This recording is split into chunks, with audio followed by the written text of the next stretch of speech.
confidently and understand what these tests mean. And so you heard me mention a little bit about my story earlier, but me as a child, I was kind of the opposite of Kyle. I didn't speak until I was 3. I struggled with simple math. I remember being in grade school and I couldn't understand this concept of time. I didn't know how to read a clock.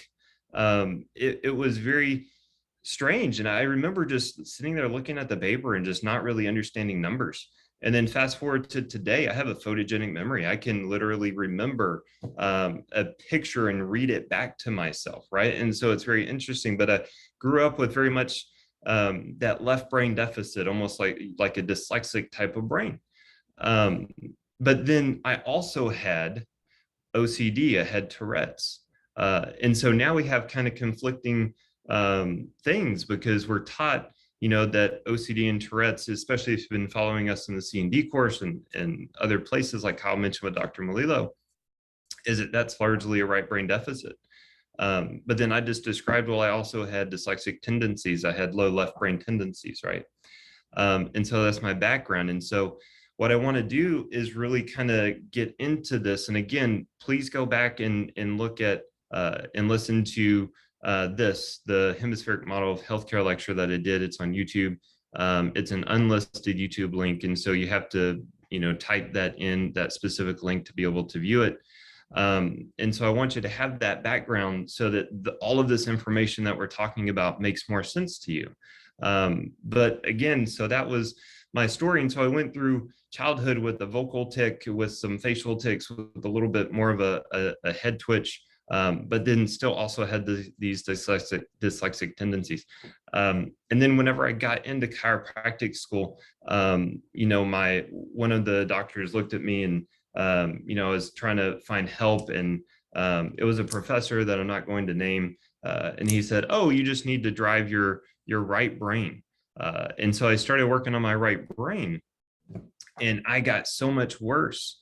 I even developed a stomach ulcer. Hey, Nate, how's it going? Good to see you, buddy. I developed a stomach ulcer. My health really just started to decline. My stress response went super high, and I didn't understand that.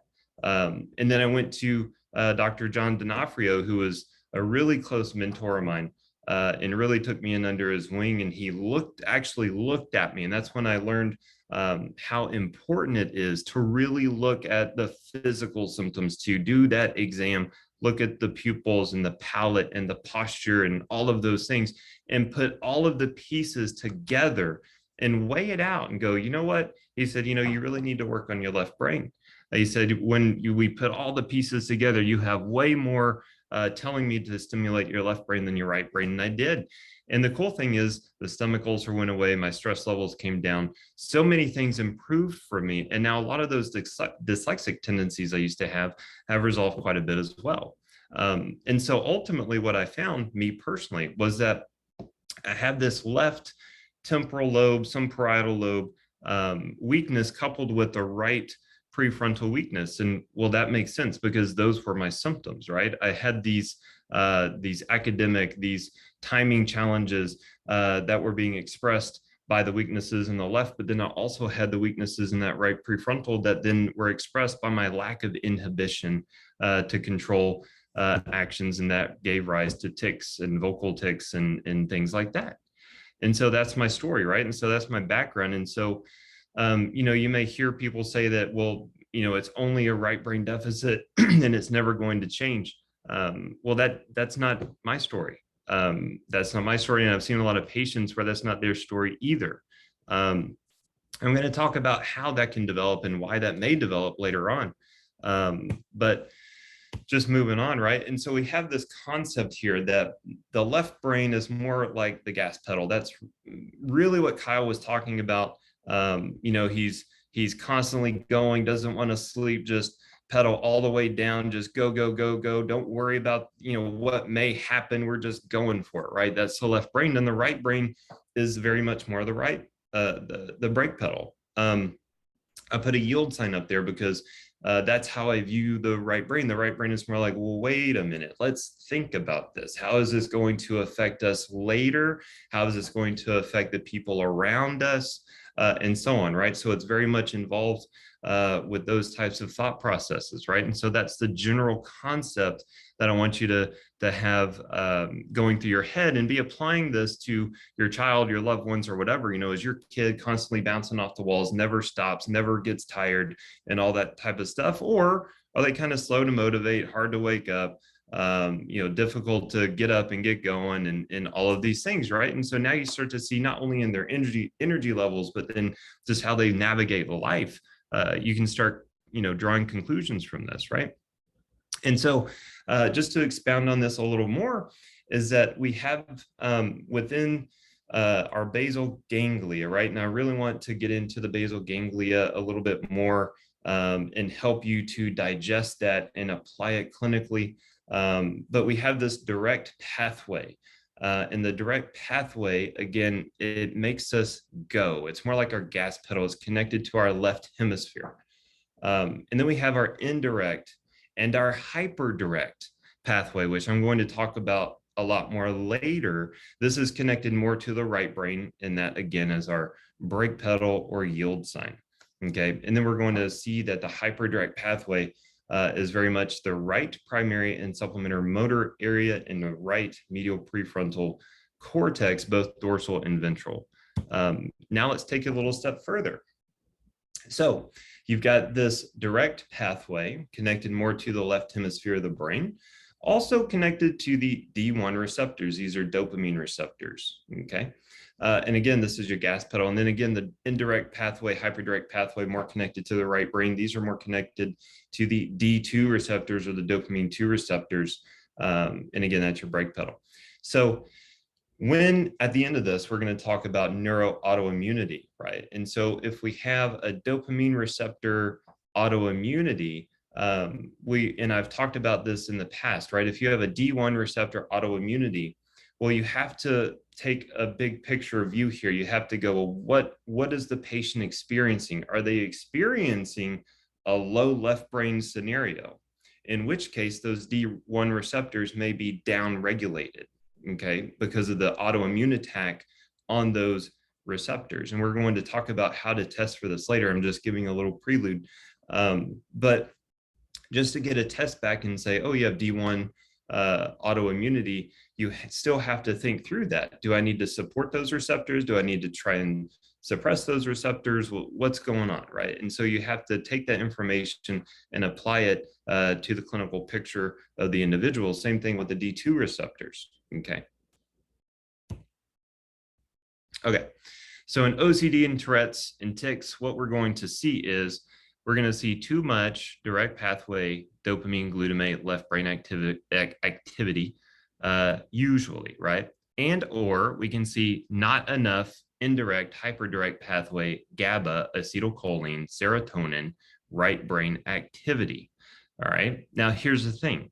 You cannot simply try to regulate your neurochemicals, right? What I mean by that is you can't go, oh, okay, well, if we need more GABA in order to stop these tics, let me just support GABA. Let me just give GABA. Let me just do something like that. Because again, this is about network integration. This is about a brain that is not firing on all cylinders. And I'm going to prove that later by showing you a study on central fatigue. Okay, and so we're going to talk about central fatigue in a way that I don't think most people on here have really heard about before. And I'm going to spin it in such a way. Yes, I know the Roshes have heard about it because we talked about it today. Thank you. But we're going to talk about it in a way that we can apply it even in these scenarios, right? And so the study was essentially done more geared towards Parkinson's, Alzheimer's, multiple sclerosis, and things like that, but it's very applicable to what we're talking about here. Okay, and so, and I've even tried this with patients. I've tried, really supporting GABA systems, acetylcholine systems, serotonin systems to try and mitigate a tic, and it may work transiently, but then ultimately it just doesn't. It doesn't give way, right? Now, that doesn't mean that we cannot use these types of strategies to help us get there faster or to help mitigate symptoms in the meantime. because we can, right? And if we get labs back or we get something like that that shows we need to support a neurotransmitter or help to counteract a neurotransmitter, we can absolutely do that while we're working on integrating these primitive reflexes and trying to restore neurological balance to the system. We can absolutely do that, and that helps us to get there faster. All right, so you've been listening to me talk for a while. You know that sometimes I'll talk about Crawford Conjecture. Crawford Conjecture, this is my opinion. This is what I've seen clinically, right? And so what I've noticed is that clinically, often there's a weakness in that left hemisphere, and usually in the temporal lobe area. But again, you can do your testing to really identify that even more specifically, coupled with the weakness in that right frontal prefrontal region. Especially with people with Tourette's or tics, and especially with those vocal tics. This is coming from my clinical background, okay? Why does this happen? How does this happen? What the heck is going on? Here's how I'm going to explain it, okay? So I suspect some type of an infectious burden, whether that's viral, Lyme, mycotoxin, something like this, something like what Kyle was describing earlier and what we talk about very often, right? And so what happens is that the left hemisphere will initiate that immune attack, right? We know this. This is out of the Annals of Neurology. There's a handful of studies. My favorite, I believe, is the one from 2004 that shows the left brain initiates the immune response, the right brain suppresses it. So this is not new information. This is not, wacky information. This is valid information. And so the left brain will be initiated. And what if you have this chronic burden, this chronic Lyme infection, this chronic Epstein-Barr virus, this chronic mycotoxin, this chronic whatever it is, right?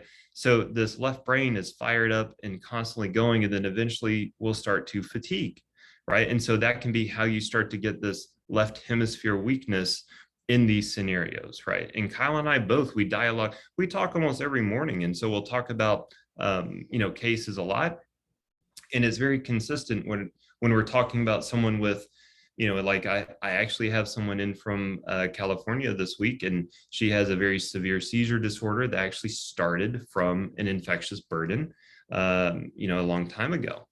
And what we're doing is we're starting with the left brain approach. We may need to flip over and take a right brain approach, especially because there's neuroautoimmune and there's that kind of stuff going on. But for now, the signs are there from objective findings in the exam. The history is there with the infections. Everything points to go towards that left brain. And again, because that left brain is ramped up, trying to help us fight the infections, trying to ramp up the immune system, trying to do what it's supposed to do. And it's going to fatigue. And so now you're going to perhaps have a core right brain issue, but then because of what I just talked about, that left brain becomes weak too. And now you have weaknesses in both areas. And that was me, right? I've had issues with Epstein-Barr. I've had issues with Lyme.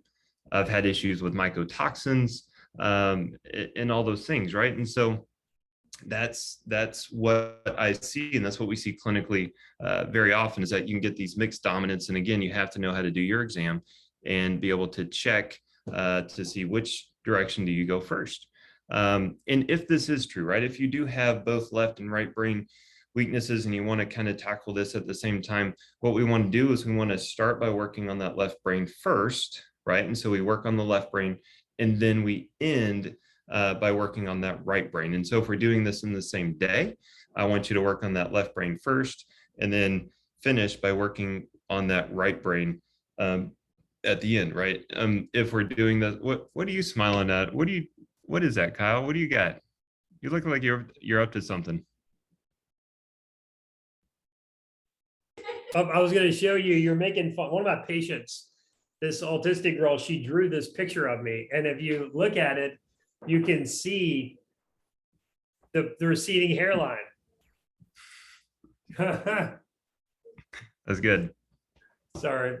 She was very generous with the hair in that picture. Oh, hey, look, I gave her a little tip. I said, hey, I gave her a pencil. I said, hey, go back there and finish coloring that in for me. Oh my gosh. That's funny. So that's how we want to navigate, but we want to do that again, because if you think about it, that right prefrontal cortex, that's a very highly developed area that develops after these areas that I was talking about, the left temporal lobe, perhaps the anterior cingulate system, the parietal lobe, whatever it may be, right? This area here in the right prefrontal cortex that we're going to be talking about more, that's a newer part. And so it actually needs to come in and gate and control and do all these things. And so we want to work on that after we're stimulating the left brain in a lot of these cases. And so that's, again, that's Crawford conjecture. I'm going to outline what this can look like next time. So give some like actual clinical demonstrations and that kind of stuff. So it'll be cool. My restaurant has a